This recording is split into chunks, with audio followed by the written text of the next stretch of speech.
Mr. Moe, thank you for talking to us today. You just found out this morning. Right, hang on a second, yes. I'm taller. I'm falling apart here. Need one of these fuzzy CBC ones. We're prepared for any kind of move. I didn't mean it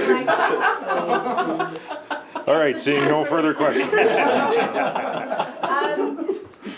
Troy just found out this morning. Is this something you've been thinking about for a while? Yeah, out of the while. Obviously, this is it's precipitated by the leaving of one of our members. And I would say from my perspective as a leader and the party's perspective, it's unfortunate when we see a member like Mr. Hargrave decide not to run again. I think he's had some personal reflection on things that are going on in his life and has made the decision that he has that precipitated today's move. That being said, we're fortunate in our caucus to have a degree of depth there, that we have people that are ready, willing, and able to step forward. Terry, our now Minister Jensen, served on our Saskatchewan Bills board that we have internally to government, and so the transition will be relatively seamless to seeing through what is the largest capital budget that we've had in the province. Is just over $4 billion of public infrastructure that's in process and moving forward. And the question earlier about what do you want to accomplish prior to the election, that's a significant build. Much of that is ongoing, whether it be schools, hospitals, highways, I guess would be an annual build, but the others stretch over a number of years. And so there's probably, and this is irrespective of who's in government, federally or provincially, there's likely a longer term look at how long it takes to build some of the larger projects that we have going. And so the goal would be now, obviously, between now and the election, is to continue with some of that work that's happening, and then in a post-election environment, we'll see where the people of Saskatchewan place their support. Those decisions will be made after that. Can you elaborate a little on why Mr. Hargrave made his decision? I don't assume it's health reasons, because you guys usually say. No, I think it's just a reflection on a few personal things that maybe have occurred in his life over the course of the past number of months, and he'd be best to speak to it, but just what he plans on doing the next 4 years and beyond that. I know you recommend people not hang out on social media when it comes to some of the discussion about the number of MLAs that are leaving. This is another person that was acclaimed recently that has now decided to leave. I suppose when people look at that, they see the number of Saskatchewan MLAs that aren't going to be running again. They see another minister deciding to leave. Does that not indicate some degree of, let's call it, dysfunction within the party that's causing this many people to exit at this point? No, I would say not. There's some personal reflection going on, I think, in the broader scope of what it takes to serve in politics in today's day and age at any level, federal, provincial, or municipal. We have 28 MLAs that are seeking re-election. That's likely slightly less than maybe the last two elections, but 14 elected in 2020, right? 14 and I think 16 or 17 in 2016, and when I was elected, I think it was about 15 in 2011. And so, it might be slightly more this time. There's no doubt there's some significant years of experience that are choosing not to run again. The Deputy Premier, Minister Morgan, Minister McMorris, Dustin Duncan, all of those are 2 decade or roughly, or 2 decade plus people that are serving.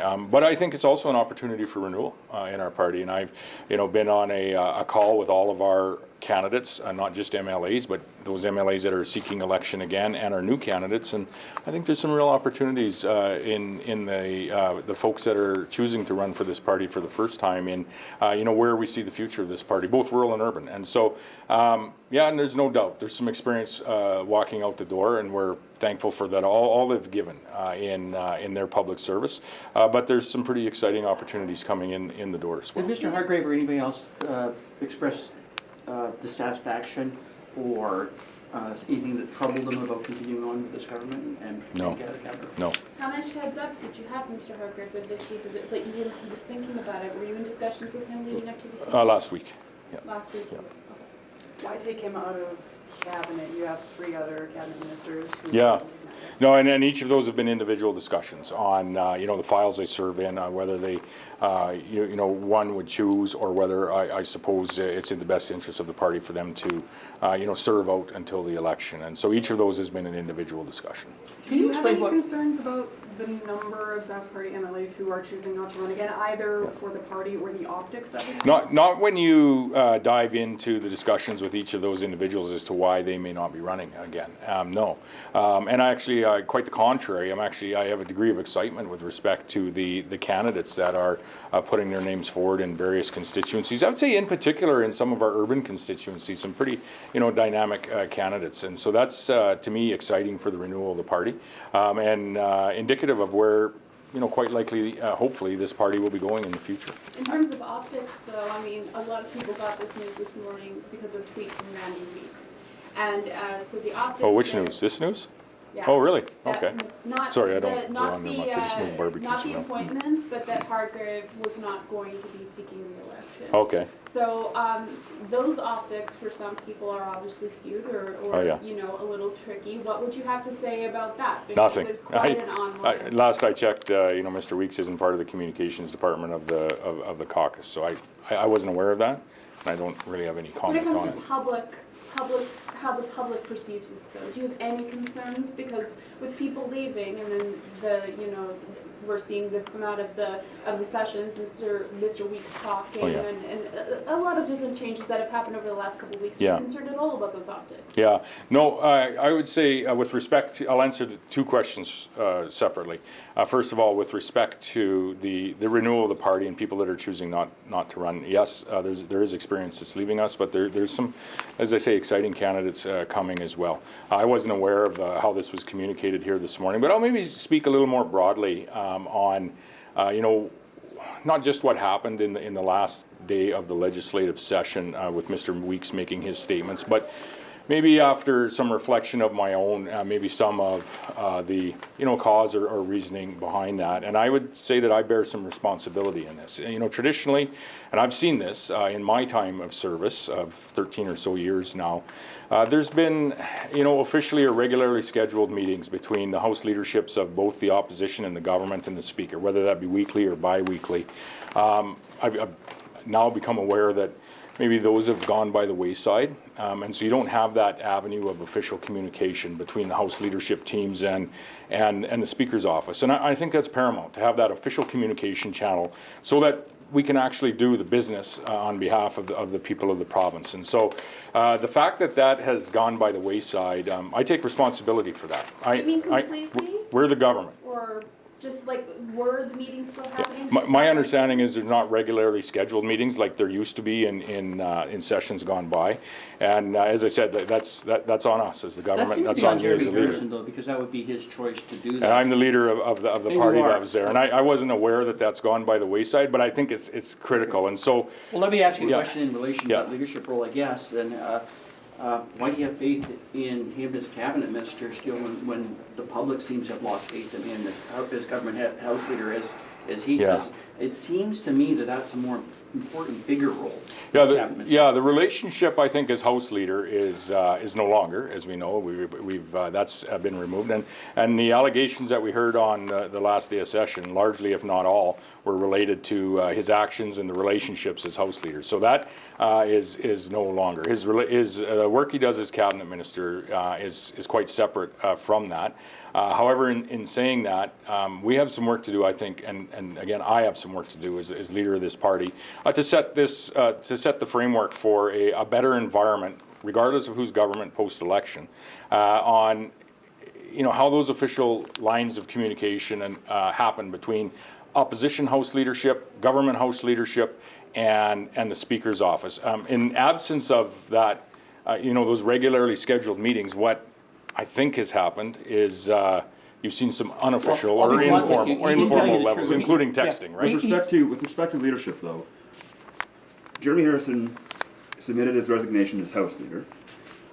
He got to choose his punishment for what appears to be lying to you. I'm just wondering. I wouldn't say, no, I'd correct that as well. I wouldn't say he got to choose his punishment. It was through a discussion we had. And with respect to the word lying, what we've seen is a number of allegations that were put out on the floor of the legislature. And on further recollection and reading through those allegations, I think he corrected the record on something that he had said and informed me of as He was on well. the floor of the Legislative Assembly through all of Mr. Weeks' speech, though. Right. I just don't quite understand how Yeah. a person could forget bringing a gun to their workplace, let alone the legislative building. With the suite of allegations that were there, this is what it was. No, there's a number of There were three allegations. directed to There's a number of allegations with respect to the texts that were sent around bullying, harassment, I would say, more directly. There was, I think, an allegation of a firearm actually being, or an insecure space in the Legislative Assembly itself, on the floor of the Legislative Assembly, and I think there was then the allegation of which did prove to be true on further recollection that Minister Harrison has clarified with respect to having a firearm in his office for a brief period of time in the Legislative Assembly. He didn't tell you the truth. Pardon me? How can you tolerate him in cabinet? He did not tell you the truth. No, he gave me the information that he had, and he clarified it at the first opportunity. No, like, it's like Al said, I do not understand how one could possibly forget I brought a gun to the legislature. Over a decade ago. Listen, Was it really over a decade ago? Those aren't questions. It wasn't 2018, 2019, I just want to be clear. I don't know that. What I've been informed is that it was over Are a you decade happy ago, with and I every think bit- he informed the media as well on that, and I think he'll be available later today as well Well, for But you said that he was discussion. unequivocally false, unequivocally. Which is what I was provided at that point in time. And you trusted that. I did, Okay. yeah. How is that not a lie? There's other incidences where a minister says something in the House. I think I could point to a couple where they come out on further reflection, or like, you know what I said in the House wasn't exactly correct, and they'll correct it at the first opportunity. And I think that's what you saw happen here. How can we believe he's going to be truthful on other things? Well, herein lies, I think, the broader challenge on the relationship between the governing House leadership team, the opposition House leadership team, and the Speaker's office. And we have some work to do there, and I bear that responsibility. I'm the leader of the government currently. The official lines of communication here have faltered. They're not what they used to be, and I need to ensure that I'm doing what I can to correct that. If we find something else in this information that isn't quite 100% correct? Because I don't necessarily think it was a decade ago from the information that was gathered by Mr. Weeks and otherwise. I think there were other elements of what Mr. Weeks So said. the information I have is it was Yeah. about a decade ago, give or take a year or two. The security officials in the building were aware. It was a short period of time as to not leave it in his vehicle. That's what I've been provided. Was he aware that they asked him to bring in the gun? Because I don't know if that's correct or not, sir. Who asked him? Mr. Harrison, did he actually, phone in advance, say, can we bring in the gun? If Well, I don't not, know the answer to Why that. would he not have had a conversation like, yeah, you've got 100 security cameras. I don't know mounted in the my answer car. to that. And I think in hindsight, what I did hear him say was this was a lapse in judgment. And I agree with that. He shouldn't have stopped by the Well, it's a building on his massive way. lapse in judgment. We're beyond that part right now. Like, I mean, we're dealing with a situation I'd like to know, and the public, I guess, would like to know, why is he still in cabinet, given this massive lapse in judgment? He's not House leader due to some of the allegations, this That's allegation in insane, particular. though. That's insane. It's still a duty that you have within government. Yeah, I It agree. certainly is. But And he's listen, also a cabinet minister. this is the judgment and the conversation that we've come to as a government. Most certainly, I said, in light of all that has happened on that last day, this is an issue of communication. This is an issue that I need to work to improve, and I'm very contrite in saying that this is an issue that I've overlooked over the last few Well, who do years. you need to work with? Because it seems to me the communication breakdown was with Mr. Harrison. I think that's fair. and that's changed, and that is, I think, in all fairness, appropriate consequences to what we're discussing just right here. The second thing, Well, I I'm the only think cynical one that probably- what I would ask though is now, as we move forward in a post-election environment, regardless of where the parties are, is I need to, in the lead up to that, set the framework so that there are regularly scheduled meetings between opposition House leadership teams, government House leadership teams, and the Speaker's office. I would say also, in the meantime, what I'm going to ask my officials, or maybe even a third party, to do is to look across the nation at other provincial legislatures. Maybe there's some coordinated official communication that happens there that we could incorporate very easily here. At the end of the day, if we're to serve the people of this province well and on a daily basis when we're in session, regardless of who's government and who isn't, we can't allow for these lapses in communication to happen. And that's exactly what has happened here, and I think precipitated some of the comments that the Speaker has made. One of those allegations is proven to be true. If some of the others, some of the comments around harassment, there's a process for that in the Legislative Assembly. There's an anti-harassment policy. I can't make a recommendation for an investigation in that space. Only the complainant can, and I would urge the Speaker, if he feels that there has been a harassment incident take place, that he'd make that recommendation to go through that process and avail himself to the process that is available to me or any other elected MLA. You still think that it was sour grapes that made Randy Weeks speak? Well, a number of the allegations were long before the nomination ever took place, and it is an unfortunate situation. What has happened with essentially the two fastest growing cities, in the province, needing an additional MLA and pulling one of those rural ridings into one of those cities. It's a 3-member board that does the work on that. There's a judge, and the opposition appoint a member, and the government appoints a member. And so it isn't the government that made the changes. It's a board on behalf of Elections Saskatchewan that make those changes. And so there's a number of unfortunate, circumstances that I can see from Mr. Weeks's perspective that, he'd be upset with.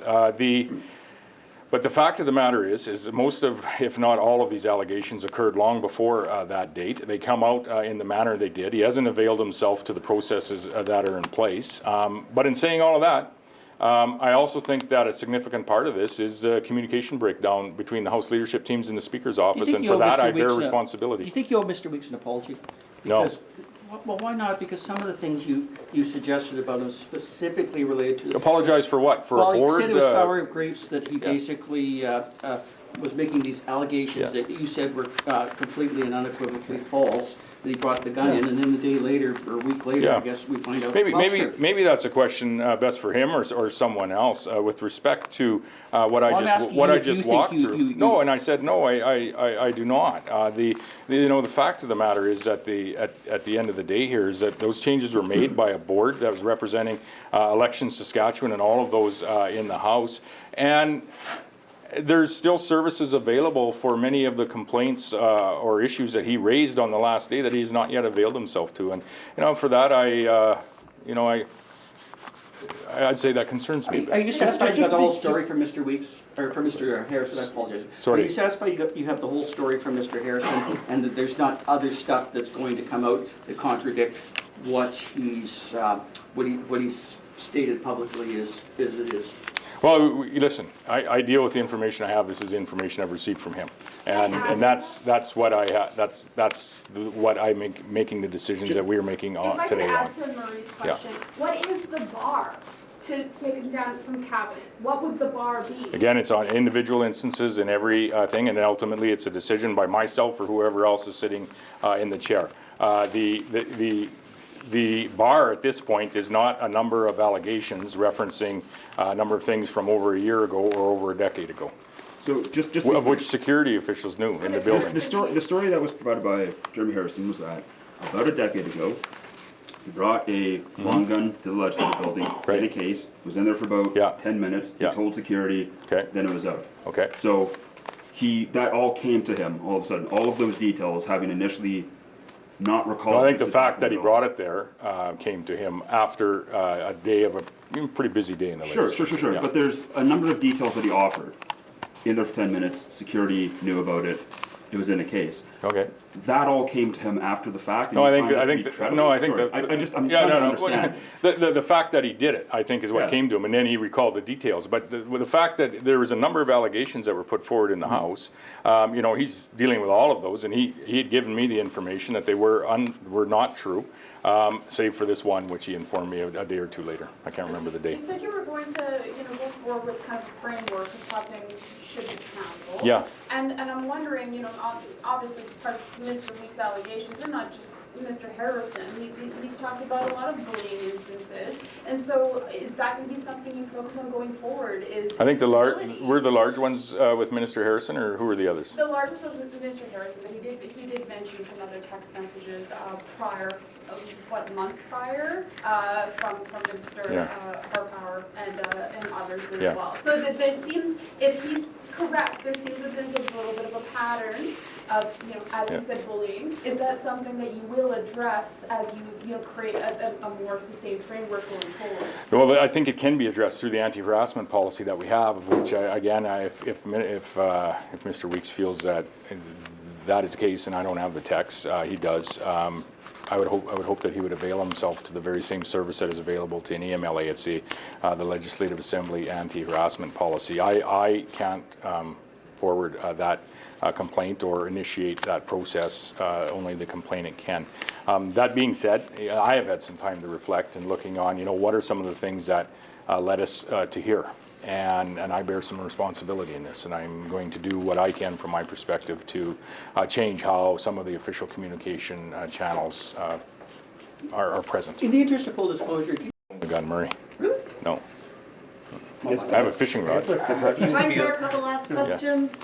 I mean, how do you feel you told the public it was unequivocally false, that everything was unequivocally false? That's not the case.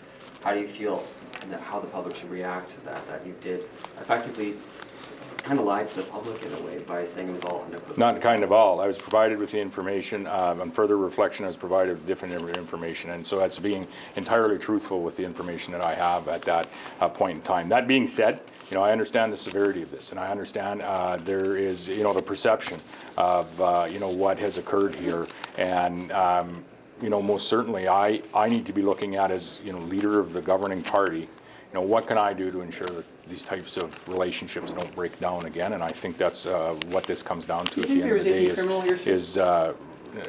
Do you think there was anything criminal done? if there is, I would hope there's an investigation starting to happen. And if there's, to some of the other allegations with respect to safety of any individual, not just the speaker in the legislature, it is the speaker's job to ensure that, one, a government business can occur, and two, that everyone visiting or working in the legislature is safe, either through Sergeant at Arms or now the LDSU. And so if there is, legitimate concerns in that space, I would hope that not just the speaker, but any MLA is forwarding any information they might have to one of those bodies, and doing so sooner rather than later. What's the proper punishment for improper storage and or transportation of a I don't know the answer to that. Okay. Yeah, I don't know the answer to that. Let's ask a question about a side issue, Cumberland House Road, state Yeah. of emergency, people can't get through it. Doyle Vermette wants to take you for a ride out there. Yeah, Any yeah. thought of going yeah. with him? And I've been up that road, not this spring, but I've been up that road. No, it's not the best road, and it certainly isn't with the rainfall that we've been having this spring. My understanding is SBSA has been in constant contact with the community, and the minister has reached out as well, and will be traveling up there to meet with the leadership in the community. And there's a little over $3 million being provided to that road this year. There's a few graders on it as we speak. That being said, I think we have to have a little more holistic long-term discussion about not only that road, but many other roads, logging roads north of where I live, for example, how we are ensuring that we are maintaining those roads so that goods can travel up and down them to service a community like Cumberland House or a couple of communities there, but also so that people can get in and out for whatever services they might need, and some of that is healthcare services. And so it's, unfortunate that the road is in the state of disrepair, I'd say, due to the rains this spring. But we'll get the investment and get the road stabilized this summer, and have a little broader conversation about, what is the long-term investment into that road, and I think some other northern roads look like as well. That's part of where the stimulus funding went in a post-pandemic world, was into a number of northern roads across the province, but obviously we need more. Have your thoughts about the need for an investigation changed since the information came out from Minister Harrison? Because if he forgot that, could he be forgetting other things? Yeah, I don't know what avenues I would have to actually conduct an investigation into this space. One can be conducted through the policy that's available to anyone that feels that they may be part or be at the target of any harassment in the building, and that is the precipitous for an investigation to start under our anti-harassment policy that we have. Necessary? But it's not for me to say whether or not it's necessary. It's for the complainant, and it always should be that way.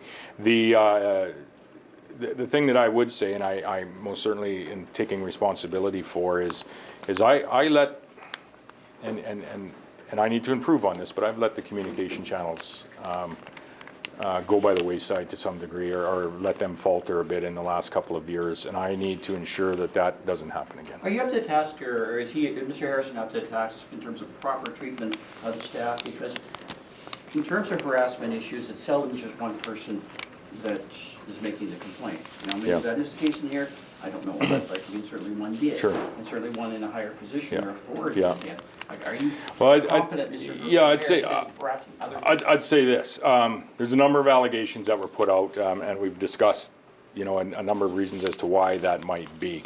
If there's any basis to any harassment allegations, whether they be between MLAs, whether they be between an MLA and a staff member in that building, there are anti-harassment policies available through the Legislative Assembly, which obviously would report to the Speaker's office. Within our caucus, we also have anti-harassment policies that are in place to ensure that any relationships between caucus members and staff members in the building also has a process to ensure that people are protected and not having to be harassed by anyone, in particular someone that might be elected. And so anyone that feels that they might be harassed, I would encourage them to avail themselves to either of those policies. They're there for a reason. Turning back to optics. Last question. Yeah. Turning back to optics for just a second. I mean, with all of this happening, and possible harassment or anything like that. I mean, with an election coming up, it's all about trust for the voters a lot of the time, right? Do you have any concerns that this could be a bit of an optics crisis? Listen, I have concerns not only in election season, but throughout the time that I've had the honor to serve as an MLA, a minister, and more recently as premier of this just grand province. So less concerned maybe about optics and more concerned about engagement and the advice that we're receiving from people across the province. And we receive that through various forms. Some is, written forms into our office, but very much through our MLAs that represent a bulk of the majority of constituencies across the province. And we've had, caucus meetings each and every day throughout the session. Had one today and going to continue, had one on the weekend as well, and had going to plan to have one in the not too distant future as well. We are a fourth-term government that is asking the people of this province to form a fifth term. That has only happened 2 other times in the history of the province of Saskatchewan. And I think if there's anything that I have learned over the course of the last week or few weeks is don't take things for granted, that things are just happening the way that maybe I expected they'd be happening 10 years ago. And so I may have to, ask some better questions with respect to, and show some humility with respect to what the members of our team are doing. How they're conducting, how they're conversing with the opposition, how they're conversing with the Speaker's office, how they're conversing with constituents that may be concerned about a road in Cumberland House. So we need to ensure that we all remember exactly what it is we're doing here, who we're serving, and what our purpose is as elected members. And our purpose is to represent people and families. Thanks, everyone. Thank you. Have a great day. Excuse